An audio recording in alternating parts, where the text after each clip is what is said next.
The bell above the diner door jingled. Cutting through the quiet hum of the overhead fan, Sarah Jenkins glanced up from the counter where she'd been wiping down the already spotless coffee machine. It was late, almost 11 p.m., and the diner was nearly deserted. Save for her and Miguel, the cook. Her tired eyes caught the crumpled court notice peeking out of her apron pocket.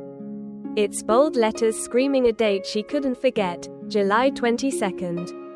Just 10 days away. She wiped her hands on her apron, her fingers trembling as she pulled the paper out. It was her custody hearing, her one chance to bring Ellie, her 6-year-old daughter, back home. 3 years had passed since Daniel, her ex-husband, had taken Ellie, claiming Sarah's long hours and financial struggles made her an unfit mother. She bit her lip as memories of Ellie's tearful goodbye resurfaced. "You've cleaned that thing 100 times tonight, Sarah," Miguel called from the kitchen, breaking her thoughts. "Clock out. Go home." "I'm almost done," she replied. Her voice sounded steadier than she felt. The door jingled again, and Sarah looked up. A tall man in dusty boots and a worn flannel shirt stepped inside. His cowboy hat shadowed his face, but the faint streaks of gray at his temples hinted at his age. He glanced around the empty diner before stepping toward the counter. "Sorry, we're closing soon," Sarah said, though she didn't move to stop him. "Just need a coffee," he said, his voice calm and deep. "Been driving all day." Sarah hesitated before nodding. "Take a seat." The man slid onto a stool at the counter, setting his hat beside him. Sarah poured the coffee, the faint clink of the mug against the counter breaking the silence. As she set the cup in front of him, she caught a glimpse of his hands, calloused, like hers. "Thanks," he said simply, wrapping his hands around the warm mug. Sarah returned to cleaning, her eyes occasionally drifting toward him. Something about him felt different from the usual late-night customers.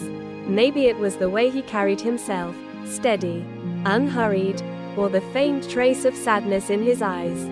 "How much do I owe you?" he asked after a few minutes. $3.50, she said. He pulled out a $20 bill and placed it on the counter. "Keep the change. You don't have to," she started. But he cut her off with a small smile. "Everyone needs a little help sometimes," he said, putting on his hat. "Good night, Sarah." Her name on his lips startled her. But then she realized her name tag was still pinned to her apron. She watched as he walked out into the cool night, the $20 bill still clutched in her hand. For a moment, she considered adding it to the diner's till. But instead, she tucked it into her pocket. It wasn't much, but it felt like a small step closer to the life she was fighting to rebuild. At her apartment, Sarah pulled a shoebox from under her bed. Inside were photos of Ellie, at 2, grinning with a popsicle in her hand, at 4, dressed as a princess for Halloween, at 5. On her first day of kindergarten, she traced the edges of the photos, her hands smelling faintly of disinfectant from the diner. "I'll bring you home, Ellie," she whispered. "I swear." The sun hadn't risen when Sarah arrived at her small plot of farmland on the outskirts of town. It wasn't much, just rows of tomatoes and cucumbers she sold at the farmer's market, but it was hers. The cool morning air was damp, and the first hints of light painted the horizon in soft purples and oranges. She picked up her hoe, her body moving on autopilot despite the ache in her back from the night shift. Thunder rumbled in the distance. Sarah looked up, her heart sinking at the sight of dark clouds rolling in. "Not today," she muttered. As the wind picked up, she rushed to cover the crops with a tarp. The plastic flapped wildly, yanked from her grip as the first drops of rain began to fall. Frustration welled up in her as the wind threatened to undo her efforts. "Need a hand?" a voice called out over the storm. Sarah turned to see the man from the diner standing by the fence, his boots caked with mud. "What are you doing here?" she asked, shouting to be heard over the wind. Passed by and saw you struggling, he said, stepping closer. Looks like a bad storm. Sarah hesitated before nodding. Grab that end, she said, gesturing to the tarp. Together, they fought the wind and rain, managing to secure the tarp over the crops. By the time they finished, both were drenched, their clothes clinging to their skin. Come on, Sarah said, leading him toward the small shed at the edge of the field. We can wait it out in there. The shed was cramped and smelled of wet earth and rusting tools. Sarah sank onto a makeshift bench, brushing water from her face. The man leaned against the wall, shaking rain from his hat. Name's Jack, he said, breaking the silence. Sarah, she replied. Jack nodded. You always work this hard? She shrugged. Don't have much of a choice. Jack studied her for a moment. You know, he said, storms don't last forever. They pass. Sarah looked at him, unsure if he meant the weather or something deeper. Before she could respond, her phone buzzed in her pocket. She pulled it out to see a text from Daniel. You're wasting your time.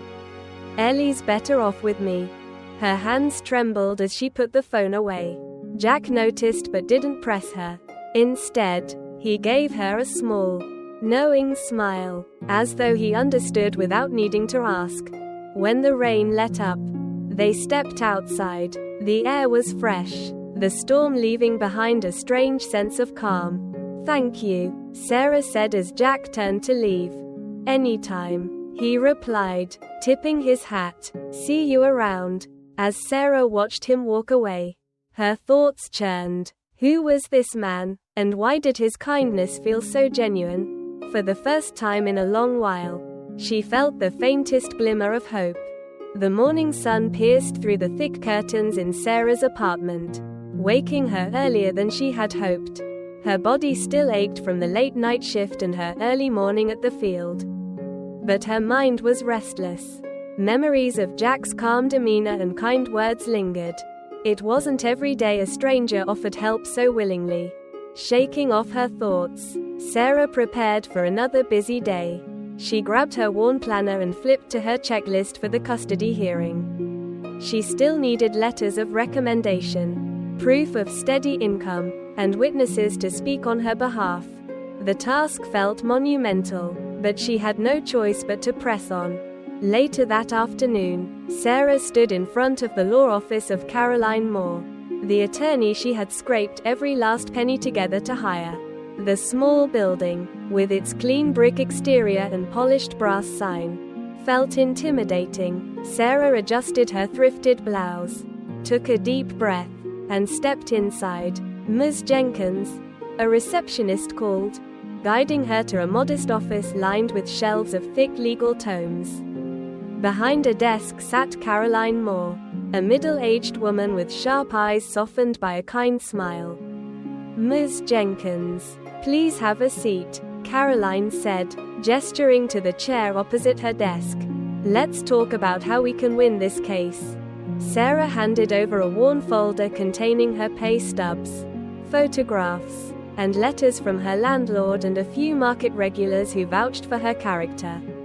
Caroline sifted through the documents with a practiced eye. This is a good start, Caroline said, but we'll need more to build a compelling case. Specifically, character witnesses who can speak to your ability as a mother. Sarah bit her lip, thinking of the few people she could ask. Miguel from the diner, some friends from the farmer's market. Then, almost reflexively, her mind landed on Jack. His willingness to help and his calm presence flashed in her memory. Could she really ask a man she barely knew to vouch for her in court? I think I have someone, Sarah said hesitantly. I'll reach out. Good. We'll also prepare for anything your ex-husband might throw our way, Caroline added, her tone serious. This won't be easy, but with the right preparation, we have a fighting chance. Sarah left the office with a mixture of hope and anxiety. The hearing was fast approaching. and she felt the weight of her daughter's future on her shoulders.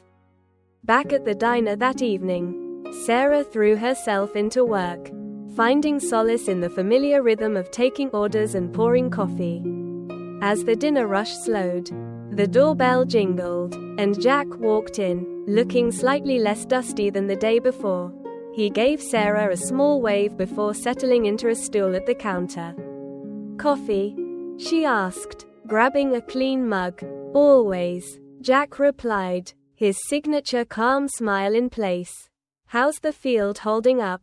"Better now, thanks to you," Sarah said, pouring the coffee. She hesitated before continuing. "Actually, there's something I wanted to ask you." Jack raised an eyebrow. His interest piqued. "What's that?" Sarah leaned on the counter, lowering her voice. "I'm fighting for custody of my daughter, Ellie. My lawyer says I need character witnesses, people who can speak to my stability and dedication. I know it's a lot to ask, but would you be willing to help?" Jack didn't even hesitate. "Of course. Just tell me when and where." Relief flooded Sarah, and a genuine smile broke across her face. "Thank you. I didn't know who else to turn to." Jack nodded, his expression serious. Everyone deserves a fair shot, especially when it comes to their kids. The next morning, Sarah awoke to find a text from Caroline. It was a reminder to gather more evidence for the case and a note that they'd need to meet again before the hearing. Her heart raced as she stared at the message. The clock was ticking, and there was so much left to do. She spent the day at the farmer's market, selling her produce and collecting signatures for a character petition Caroline suggested. Many regular customers were happy to sign, offering words of encouragement along the way. Jack appeared near the end of the market, his presence as steady as ever. He bought a small basket of tomatoes, which Sarah suspected was more out of support than need. "How's the list coming?" he asked, gesturing to her clipboard filled with signatures. "Better now," she said, grateful for his continued help. Jack lingered for a moment before speaking again. "You're doing good work, Sarah. Don't let anyone tell you otherwise." His words stayed with her long after he left. By the time Sarah got home that evening, she was exhausted but determined. As she sat at her kitchen table, reviewing her notes and the growing stack of evidence, a text from Daniel popped up. "You'll never win. Ellie's happy here." Her hands shook with anger and frustration. She wanted to reply, to defend herself, but instead, she put her phone down. She couldn't let him get to her. Not now. Instead, she picked up a pen and started drafting a letter to Ellie. One she hoped to give her someday soon. The words flowed from her heart, a mix of apologies for the years they'd spent apart and promises to build a better future. The storm clouds in her life felt overwhelming, but for the first time in years, Sarah felt a ray of hope breaking through. And this time, she wasn't fighting alone. The courthouse loomed ahead, an imposing gray structure that seemed to echo the weight Sarah felt in her chest. It was the morning of her pre-hearing meeting with Caroline, and the closer she got to the courthouse doors, the harder it was to keep her nerves at bay. Clutching her folder of documents tightly, she took a deep breath and stepped inside. Caroline was waiting in the lobby, her no-nonsense demeanor reassuring in the sea of anxiety. "Morning, Sarah," she greeted, motioning for Sarah to follow her into a small conference room. "Let's get straight to it." Sarah took a seat, and Caroline laid out the plan for the hearing. "The judge will want to see evidence that you can provide a stable, supportive environment for Ellie. We'll lead with your employment records, the petition from the market, and the witness statements." "What about Daniel?" Sarah asked hesitantly. "What if he says something to make me look bad?" "He will," Caroline said firmly, "but we'll counter it. I've already filed a motion to question his financial history. There are some irregularities I believe will work in your favor." Sarah's stomach tightened. She had no idea what Caroline had uncovered, but she hoped it would be enough. That evening, Sarah found herself back at the diner, her mind racing with everything that had to go right in the days ahead. Jack walked in, his familiar presence like a lighthouse in a storm. He gave her a small nod as he slid onto his usual stool. "You look like you've had a day," he said, his voice calm as ever. Sarah chuckled despite herself. "You could say that." Jack sipped his coffee in silence, waiting for her to speak. Finally, she couldn't hold it in any longer. "The hearing's in 2 days," she said. "I feel like everything is riding on this. And I'm terrified I'll mess it up." "You won't," Jack said simply. "You've done everything you can. And you've got people backing you. That counts for more than you think." Sarah hesitated before asking, "Why are you helping me? You don't even know me." Jack leaned back, his expression thoughtful. "I know what it's like to fight for something you believe in. And I know how much it means to have someone in your corner when it feels like the world's against you." His words settled over Sarah like a warm blanket. For the first time, she let herself believe that maybe, just maybe, she had a shot. The day of the hearing arrived, and Sarah stood outside the courtroom, her hands shaking despite her best efforts to stay calm. Caroline was beside her, reviewing her notes, while Jack stood a few steps away, quietly observing. His presence was a steadying force, and she was grateful for it. Inside, the courtroom felt both vast and suffocating. Daniel was already there, seated at the opposing table with his high-powered lawyer. His polished suit and smug expression made Sarah's stomach churn. "All rise," the clerk announced as the judge entered the room, a stern-looking woman with silver hair. Everyone stood before taking their seats. Caroline opened with Sarah's case, presenting her evidence with precision. Employment records, letters of character reference, and the petition were all submitted, painting a picture of a hard-working mother fighting to rebuild her life. When Jack took the stand, Sarah's heart pounded. He spoke calmly and confidently about Sarah's dedication, her work ethic, and her love for Ellie. His testimony was simple but powerful, and it was clear the judge was listening. Then it was Daniel's turn. His lawyer wasted no time painting Sarah as unstable and unfit. They pointed to her long hours at the diner, her modest income, and even the storm-damaged field she worked on weekends. Daniel himself spoke with feigned concern, claiming Ellie was thriving in his care and that removing her would be detrimental. Sarah clenched her fists under the table, anger boiling as Daniel twisted the truth. But Caroline was ready. When it was her turn to cross-examine, she brought out bank statements showing unexplained deposits into Daniel's account, hinting at financial impropriety. The tension in the room was palpable as Caroline pressed him. "Mr. Carter, can you explain these transactions?" Daniel stammered, his confident facade cracking. "They're personal investments," he said, but the damage was done. Hours later, the judge adjourned the hearing, stating she would take the evidence under advisement and issue a ruling in the coming weeks. It wasn't the definitive victory Sarah had hoped for, but Caroline reassured her it was a strong step forward. Outside the courthouse, Sarah let out a long breath she hadn't realized she'd been holding. Jack was waiting near the steps, his hands in his pockets. "You held up well in there," he said. "Did I?" Sarah replied, the exhaustion evident in her voice. "You did," he said firmly, "and whatever happens next, you've shown everyone how much Ellie means to you. That counts." As they walked toward the cars, Jack hesitated before speaking. "You're stronger than you give yourself credit for, Sarah." His words stayed with her as she drove home. For the first time in years, she felt like she was truly fighting for something that mattered, and winning.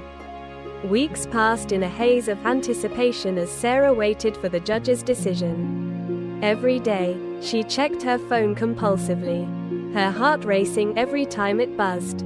At the diner, Miguel kept her spirits up with his usual jokes.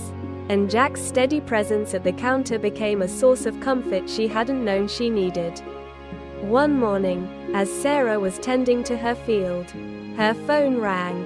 The screen flashed with Caroline's name. Her hands trembled as she answered. "Sarah," Caroline said, her tone measured. "The judge has made a decision." Sarah's breath caught. "And she's granting you joint custody," Caroline said. "It's not full custody, but it's a significant win. Ellie will spend alternating weeks with you and Daniel, starting next Monday." Tears blurred Sarah's vision as relief and joy overwhelmed her. "Thank you, Caroline. Thank you so much. You earned this, Sarah," Caroline replied. "And remember, this is just the beginning. Keep showing the court that you're a stable and loving parent. And full custody could still be on the table in the future." After the call ended, Sarah sank to her knees in the damp soil, tears streaming down her face. For the first time in years, she felt the weight on her chest begin to lift. Ellie was coming home. That evening, Jack stopped by the diner as usual. Sarah didn't even wait for him to order before blurting out, "The judge granted me joint custody." A wide smile spread across Jack's face. "That's amazing news, Sarah. I knew you could do it. I couldn't have done it without you," she said sincerely, her voice catching. Jack shook his head. "You had it in you all along. I just gave you a little push." The following Monday, Sarah stood outside Ellie's school, her hands clammy as she waited. When the bell rang, children poured out of the building. And there she was, Ellie, her bright blonde hair bouncing as she ran towards Sarah. "Mommy," Ellie shouted, her arms outstretched. Sarah knelt, catching Ellie in a tight hug. The scent of her daughter's shampoo and the sound of her giggle made Sarah's heart feel whole for the first time in years. "I missed you so much," she whispered. "I missed you too, Mommy," Ellie said, pulling back to show Sarah a drawing she had made. It was a crayon picture of the two of them holding hands under a bright yellow sun. "I made this for you. It's beautiful, sweetie," Sarah said, her voice thick with emotion. "I'm going to put it on the fridge as soon as we get home." At home, Ellie's laughter filled the small apartment as they baked cookies together. Sarah couldn't stop smiling as Ellie talked about school, her friends, and all the things she wanted to do during her week with her mom. As Sarah tucked Ellie into bed that night, Ellie asked, "Are you happy, Mommy?" Sarah kissed her daughter's forehead, her heart full. "I'm the happiest I've been in a long time." The next weekend, Jack invited Sarah and Ellie to the farm. Ellie's eyes lit up as she saw the sprawling fields and the barn Jack had spent years renovating. "Can I ride a horse, Mommy?" Ellie asked excitedly. "Let's ask Jack," Sarah said, smiling. Jack chuckled as he approached, leading a gentle mare. "This one's perfect for first-timers," he said, helping Ellie onto the saddle. As Ellie rode in slow circles under Jack's careful watch, Sarah leaned against the fence, her heart swelling with gratitude. Jack glanced over at her, his expression soft. "She looks happy," Jack said. "She is," Sarah replied. "And so am I." Jack hesitated before speaking again. "You've come a long way, Sarah. I hope you know that." Sarah met his gaze, warmth spreading through her. "I couldn't have done it without you." As the sun set over the farm, Sarah and Ellie sat on a blanket in the grass, sharing a picnic Jack had prepared. Ellie's laughter echoed in the cool evening air as Jack told stories about life on the farm. For the first time in years, Sarah felt at peace. She had her daughter back, a supportive friend by her side, and the promise of a brighter future. Sometimes, Sarah thought as she watched Ellie chase fireflies in the fading light, life could surprise you with the second chances you didn't think you deserved.